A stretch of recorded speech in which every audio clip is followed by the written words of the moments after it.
I remember sitting on my bedroom floor at 3 in the morning, tears streaming down my face, wondering if the pain would ever end.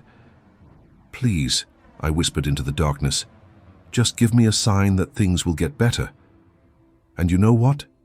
The universe heard me. It always does. It heard you too, which is why you're here right now reading these words.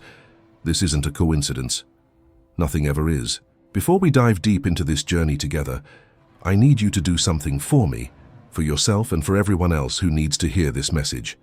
If we can reach 100 comments on this video, I'll know that we're creating the energy shift that the universe wants us to create. So please right now leave a comment. Tell me what you're going through, share a word of encouragement for someone else who's struggling, or simply let me know you're here.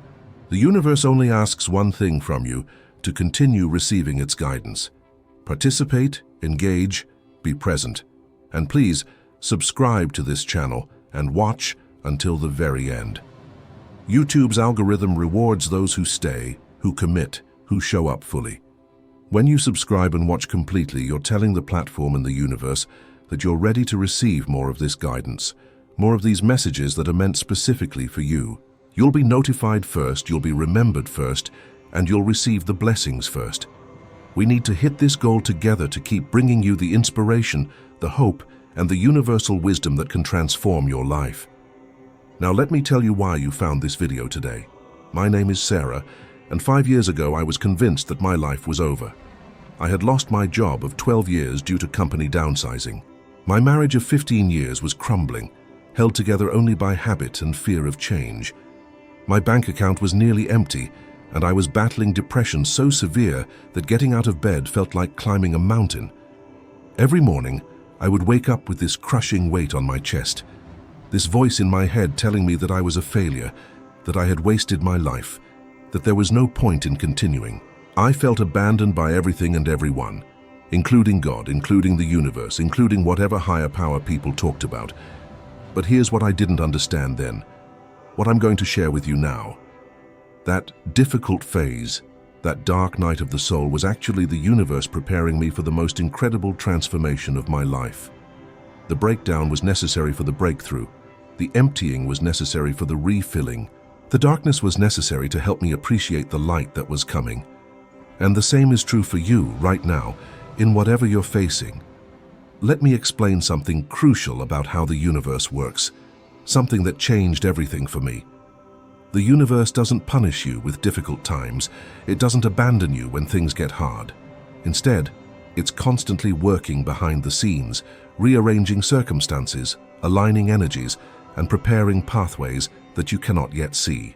Think of it like this. When a caterpillar goes into its cocoon, from the outside it looks like death. It looks like the end. The caterpillar literally dissolves into a liquid substance. If you could ask the caterpillar in that moment how it feels, it would probably say, "This is the worst thing that has ever happened to me. I'm dying, everything I knew is gone." But that dissolution is necessary for the transformation into a butterfly. Your difficult phase is your cocoon. You're not dying. You're transforming. During my darkest period, I started noticing something strange. Little signs kept appearing everywhere. I would think of my grandmother who had passed away, and suddenly a cardinal would appear at my window. Cardinals were her favorite bird. I would worry about money, and then I'd find a penny on the ground with the year of my birth. I would question whether I should leave my marriage, and then I'd hear a song on the radio with lyrics that spoke directly to my situation. At first I dismissed these as coincidences, but they kept happening over and over, until I couldn't ignore them anymore. This is the first thing I want you to understand. The universe is always sending you signs, always. But when we're deep in our pain, when we're consumed by our problems, we're not tuned into the right frequency to receive them. It's like having a radio that's slightly off station. The broadcast is happening, but all you hear is static. You need to fine-tune your awareness, and I'm going to show you how. Start small. Begin by setting an intention each morning. It doesn't have to be elaborate. Simply say, "Universe, I'm open to receiving your guidance today. Show me the signs I need to see." Then throughout your day, pay attention. Notice repeating numbers, especially sequences like 1111, 222, or 333. These are called angel numbers, and they're the universe's way of getting your attention. Notice unexpected encounters with people who say exactly what you needed to hear.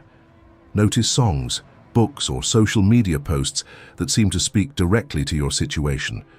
Notice feelings of sudden peace or clarity that wash over you for no apparent reason. These are all signs that you're not alone, that you're being guided, that your difficult phase is temporary and purposeful.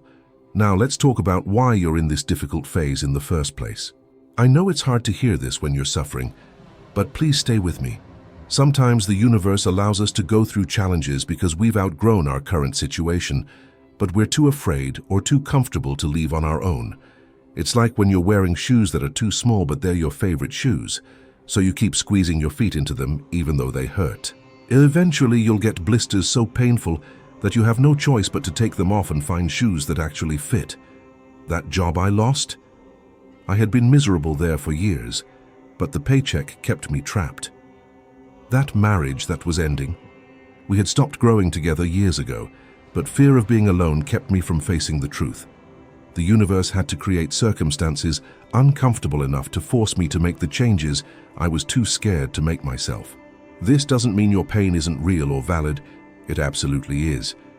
But understanding the purpose behind it can help you move through it with less resistance. When you fight against your difficult phase, when you spend all your energy asking, "Why me?" and "When will this end?" you actually prolong the struggle. But when you surrender to it, when you say, "Okay, universe, I don't understand this, but I trust that there's a reason. Show me what I need to learn. Guide me to where I need to be," everything shifts. Surrender isn't giving up, it's giving over. It's releasing your tight grip on how you think things should be and opening your hands to receive what the universe knows you actually need. Let me share with you the practical steps that helped me move through my dark phase. These aren't just spiritual platitudes. These are concrete actions that changed my life, and they can change yours too. First, establish a morning practice. I don't care if it's 5 minutes or 50 minutes. Consistency matters more than duration. My morning practice became sacred to me. I would wake up, and before checking my phone, before getting caught up in the anxiety of the day, I would sit quietly and breathe. Just breathe. I would place my hand on my heart and say, "I am safe. I am supported. I am exactly where I need to be." At first, I didn't believe these words. They felt like lies, but I said them anyway. Every single morning, and slowly, incredibly slowly, they started to feel true. After the breathing and affirmations, I would journal. Not about my problems, though I did plenty of that too. But specifically, I would write down 3 things I was grateful for. This was torture at first. What did I have to be grateful for when everything was falling apart? But I forced myself. I'm grateful for my bed. I'm grateful for running water. I'm grateful that my heart is still beating. The smallest things, and you know what happened? My brain started to retrain itself. Instead of automatically focusing on everything that was wrong, it began noticing things that were right. This is neuroscience, not just spirituality. When you practice gratitude, you literally rewire your neural pathways to look for positive things. You're training yourself to see the signs the universe is sending. Second, move your body. Depression and anxiety live in stagnant energy. When you're in a difficult phase, your energy becomes stuck, heavy, almost solid. You need to move it. I started taking walks, nothing intense, just 20 minutes around my neighborhood, but I would walk with intention. I would imagine that with every step I was leaving behind the old energy of fear and failure. I was literally walking away from my old self. And with every breath, I was breathing in new energy, new possibilities, new life. Some days I would cry while walking. That's okay, let the emotions move through you, they're energy too, and they need to flow. If walking isn't your thing, dance. I'm serious. Put on music that makes you feel something, anything, and move your body. You don't have to be good at it, you just have to do it. Shake your arms, jump up and down, let yourself be ridiculous. You're shaking off the stuck energy, making room for the new blessings the universe is trying to deliver to you. Third, and this is crucial, clean your physical space. Your external environment reflects your internal state. When I was at my lowest, my apartment was a disaster. Dishes piled in the sink, laundry everywhere, clutter on every surface. I didn't have the energy to deal with it, which made me feel worse, which meant I had even less energy. It was a vicious cycle, but one day I decided to clean just one small area, just my nightstand. That's it. I threw away the old tissues, the empty water bottles, the random papers. I wiped down the surface. I put a small plant there and a candle. It took maybe 10 minutes. But when I went to bed that night and saw that clean, organized space, something in me shifted. The next day I cleaned another small area, then another. Slowly my environment transformed, and as it did, so did I. You don't have to deep clean your entire house today. Just pick one drawer, one corner, one surface. Clean it with intention. As you're cleaning, imagine that you're also clearing out old energy, old beliefs, old patterns that no longer serve you. You're making space for the new. The universe loves a vacuum. When you create empty space, it rushes in to fill it with blessings. Now let's address something that might be causing you suffering right now: relationships. Whether it's romantic, family, friendships, or professional relationships, difficult phases often involve relationship challenges. Here's what I learned, and it was painful but necessary. Not everyone is meant to walk the entire journey of your life with you. Some people are seasonal. They come into your life for a specific reason, they teach you specific lessons, and then it's time for them to go. Holding on to relationships that have expired is like drinking spoiled milk. You know it's bad, you can taste that something is wrong, but you keep drinking because you remember how good it used to be when it was fresh. When my marriage ended, I was devastated. I had built my entire identity around being a wife, being part of a unit. Who was I without him? But the universe knew something I didn't. It knew that I had stopped growing in that relationship. We had become comfortable but stagnant. We enabled each other's fears and limitations. The end of that marriage, as painful as it was, freed me to discover who I actually was, not who I had molded myself to be to make the relationship work. If you're in a relationship that's causing you pain, ask yourself honestly, is this person supporting my growth or preventing it? Do I feel more like myself or less like myself when I'm with them? Am I staying because I genuinely love them and we're both committed to growing together? Or am I staying because I'm afraid of being alone? The universe will never force you to leave a relationship, but it will make staying in the wrong one increasingly uncomfortable until you make the choice. Yourself. And if you're single and struggling with that, if you're wondering when the universe will send you your person, hear this. The universe is preparing you first. You cannot attract a healthy relationship when you're not healthy yourself. You cannot expect someone else to complete you when you're not complete within yourself. This single phase, as lonely as it might feel, is a gift. It's your opportunity to fall in love with yourself, to heal your wounds, to figure out who you are and what you actually want. When you do that work, when you become whole on your own, you'll attract someone who is also whole, and together you'll create something beautiful rather than codependent. Let's talk about money, because I know financial stress might be part of your difficult phase. It certainly was part of mine. After losing my job, watching my savings dwindle, facing bills I couldn't pay, I developed this constant anxiety about money. It consumed me. Every thought was about money or the lack of it. And here's what I didn't understand. That constant focus on lack was actually creating more lack. The universe responds to your dominant vibration.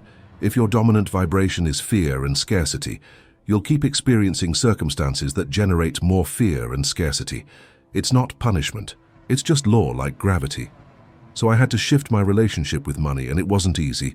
First, I had to stop vilifying it. I had all these subconscious beliefs about money being evil, about rich people being greedy, about poverty being more spiritual than wealth. But money is just energy. It's neutral, it's a tool, and the universe wants you to be abundant. It wants you to thrive. Poverty doesn't serve anyone. You can't pour from an empty cup. I started practicing financial gratitude. Every time I spent money, even on something as small as a coffee, I would say, "Thank you for this money. Thank you that I have enough to buy this." Money flows easily to me. Every time money came in, even a penny found on the street, I would celebrate it as evidence that the universe was providing for me. I opened a separate bank account that I called my universe account, and every time I received any money, no matter how small, I would put 10% in that account. I was demonstrating to the universe that I trusted it to provide, that I believed more was coming. And you know what? Money started flowing more easily. Not overnight, not in some magical windfall, but steadily. Opportunities appeared. A freelance project here, a small gift there, a refund I wasn't expecting. The universe was showing me that when I shifted from scarcity to abundance mindset, it could actually deliver the abundance that had always been waiting for me. If you're struggling financially right now, I want you to start small. Find one thing today to be grateful for financially. Maybe you have a roof over your head. Maybe you ate today. Maybe you have access to the internet to watch this video. Acknowledge it. Thank the universe for it. Then look at your current financial situation honestly. Where are you spending money on things that don't truly serve you? Where are you leaking energy? Can you cancel subscriptions you don't use? Can you meal plan to reduce food waste? Can you sell items you no longer need? These practical steps, combined with the energetic shift of gratitude and abundance mindset, create powerful change. Also, ask the universe for specific help. Don't just say, "I need money."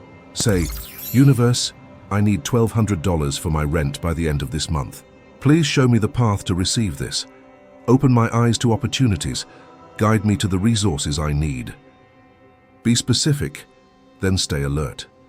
The universe might send you a job posting, or prompt someone to hire you for a project, or lead you to a resource you didn't know existed, but you have to be paying attention to receive the guidance. Now let's go deeper into the spiritual aspect of your difficult phase, because this is where the real transformation happens. Your soul chose to have a human experience, and that experience includes contrast. You cannot know light without experiencing darkness. You cannot appreciate joy without knowing sorrow.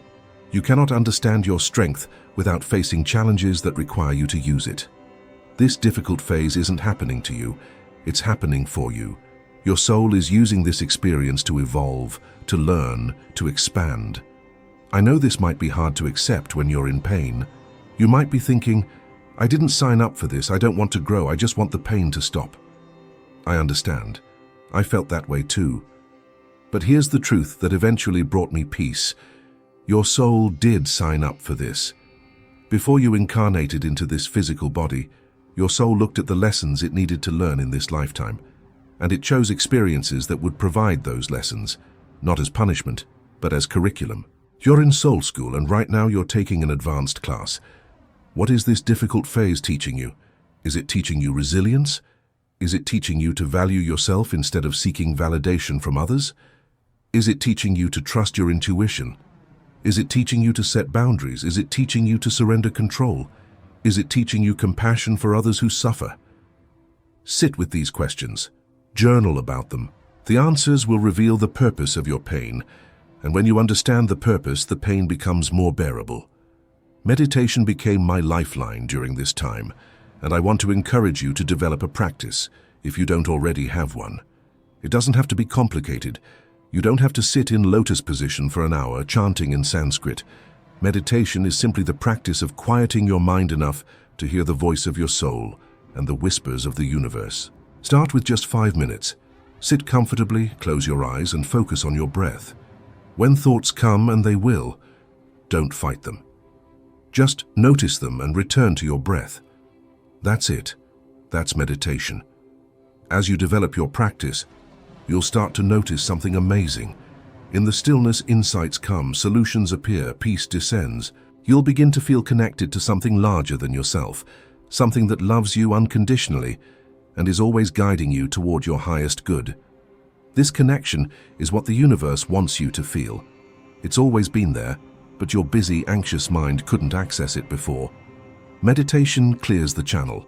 I also started working with affirmations in a deeper way. Instead of just saying them, I would close my eyes, place my hand on my heart, and really feel the words as I spoke them. I trust the universe completely.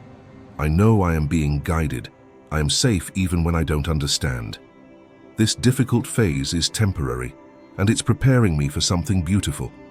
I am stronger than I know. I am loved beyond measure. Everything is working out for my highest good. Say these words. Say them every day. Say them especially on the days when you don't believe them. Say them until they become part of your cellular memory, until your body believes them, even when your mind doubts. Let me tell you what happened as I consistently applied these practices. Slowly, almost imperceptibly at first, my life began to change. A friend reached out and told me about a job opening that seemed perfect for me. I applied, not really expecting anything, but I got an interview. During the interview, I spoke honestly about what I had been through, about the lessons I had learned, about how I had grown. I didn't try to hide my difficult phase. I owned it. And they hired me. The job paid more than my old one and gave me flexibility to pursue other interests. My divorce finalized, and while it was sad, I also felt this lightness, this sense of possibility. I started doing things I had always wanted to do, but never had time for. I took a painting class. I joined a hiking group. I traveled alone for the first time in my life. I discovered parts of myself I never knew existed because I had been so focused on being who I thought I should be. I started dating again, but this time from a place of wholeness rather than neediness. I met someone who saw me, really saw me, and loved what he saw. We're engaged now, and it's nothing like my first marriage. This is a partnership of two complete people choosing to share their lives, not two incomplete people trying to complete each other. My financial situation stabilized and then improved. I paid off my debts. I built up savings. I even started investing, something that had seemed impossible just a few years before. But more than the external changes, the internal transformation was profound. I wasn't the same person anymore. The difficult phase had cracked me open, and light had poured into those cracks. I was stronger, wiser, more compassionate, more authentic. I trusted myself. I trusted life. I trusted the universe. And that's what I want for you. I want you to know, with every fiber of your being, that this difficult phase won't last forever. It feels permanent right now, I know. It feels like you'll always hurt this much, always struggle this much, always feel this lost. But you won't. This is temporary. You are in the cocoon, dissolving so you can transform into something more magnificent than you've ever been. Trust the universe. I know it's asking a lot, especially when you can't see the path forward, when everything feels dark and uncertain. But trust anyway. Trust that the universe hasn't brought you this far to abandon you now. Trust that there is a plan, even when you can't see it. Trust that every painful experience is teaching you something essential. Trust that you are being prepared for a life more beautiful than you can currently imagine. The signs are all around you. Open your eyes to see them. Open your heart to receive them. Open your mind to understand them. That song that keeps playing. That dream you had last night. That unexpected phone call, that feeling of peace that washed over you for no reason, that person who appeared in your life at exactly the right moment. These are not coincidences. These are the universe saying, I'm here. I see you, I'm guiding you, trust me. You are not alone in this difficult phase. You are surrounded by love, by support, by divine guidance. You are held by forces you cannot see, but can absolutely feel when you quiet yourself enough to notice. You are exactly where you need to be. Learning exactly what you need to learn, becoming exactly who you need to become. And on the other side of this struggle is a version of you that you're going to be so proud of, a life that you're going to be so grateful for, a peace that you won't want to trade for anything. So today, right now, make a decision. Decide to trust. Decide to stay open. Decide to look for the signs. Decide to do the work of transformation instead of resisting the process. Decide to believe that the universe has your back, even when all evidence seems to suggest otherwise. This decision will change everything. Your difficult phase is not the end of your story. It's not even the middle. It's the beginning of your most incredible chapter yet. The universe is writing something beautiful with your life, and this hard part is setting up the plot twist that will blow your mind. Stay for it. Trust it. Embrace it. And remember, difficult phases don't last forever, but the strength, wisdom, and faith you gain from moving through them last a lifetime. You've got this. The universe has you. Everything is going to be okay, better than okay. Everything is going to be beautiful. And if you want, tell me from which corner of the world you are watching this video. Your comment matters, and I want to read it and respond to you. For more exciting stories like this, click on the video that appears on your screen right now.